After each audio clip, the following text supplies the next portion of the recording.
Hello everyone. Today I want to talk about cameras. Who were the people who invented them?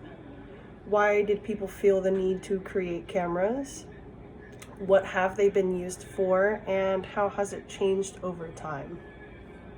So sometimes as a society we forget that the technology we use was not always around or as advanced as we see today. So think about the camera, for example.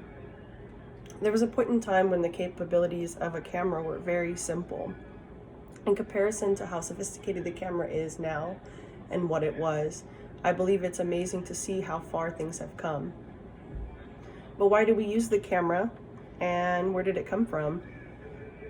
Who were the first few people to develop it? There have been developments of pinhole cameras and devices called the camera obscura that date back to the time of ancient Chinese and Greek times. Pinhole cameras are it's a box-shaped device that lets a little bit of light in through a small hole, and the image is then displayed upside down, and some even had mirrors that gave a better quality image. And even Leonardo da Vinci discussed uses of camera obscuras in his famous journals. The person who invented the first handheld version of that was a person named Johann Zahn in 1685. So related to a camera obscura, the handheld reflex camera, or Zahn's version of it, was much smaller because these pinhole cameras from ancient times took up whole rooms. The only thing is that he only designed it. It actually didn't come into fruition until about 150 years later. Then there was an inventor from France. His name is Joseph Niépce, and he's known to be the inventor of the first functional camera. So putting Zahn's design into reality, and he was actually known to be the first person to produce the first surviving photo. And the first known photograph is developed by a technology called a heliograph, and it is done by some technique that you're using asphalt to rub on a pewter plate. And he worked with a chemist known as Louis Daguerre and perfected the process in 1829.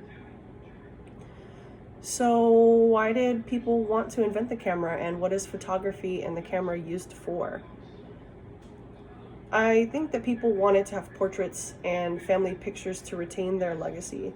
Think about in medieval times or the time of kings and queens or royalty, people painted portraits of each other to retain what they looked like, or to be able to pass down some kind of lineage, proof of ancestry. And after painstakingly getting portraits done, there was bound to be people that wanted to develop an easier way to make photographs. And the process of photography is both creative and mechanical. The subject is simply being pointed at and then processed into a medium. And there are many different techniques that are used to create illusion in photography pertaining to light aperture, lens type, and chemicals used in development of producing photos.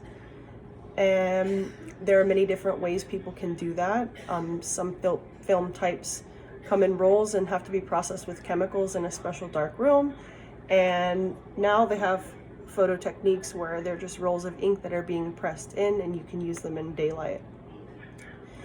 And some people use cameras and photography to compare observations over time.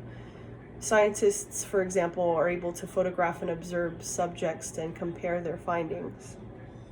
When research is conducted in this way, other discoveries can be made because we're able to compare those developments and the progress in those research developments. Think about the use of time-lapse cameras and video for surveillance, and those things are compared over time. And the camera that's useful in keeping places protected and observed, and some are so small that they can even be used as a button on your shirt. So how is the camera different today?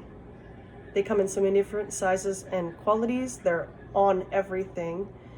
Professional cameras in our current time create high quality and hyper realistic images. Many people today have a smartphone that contains a rather sophisticated camera, and we have even developed virtual reality cameras, creating an unnerving level of clarity. Cameras are readily available and are used everywhere, and we have come a long way from using entire rooms for capturing images. Since there are so many different types of cameras, we can take them anywhere. You always have one connected to your phone, so the possibilities are limitless. Practically anyone can be a photographer. And today, pictures are so realistic, from the copper or the pewter plate to HD images. Cameras are able to produce high quality photographs and have come a long way. When this type of technology is all around us and so readily available, it's easy to take it for granted. It's easy to forget where things like the camera have come from. It's easy to forget that people have invented all these different ways to produce photographs and cameras. And they've come a long way from taking up an entire room, and they'll continue to advance.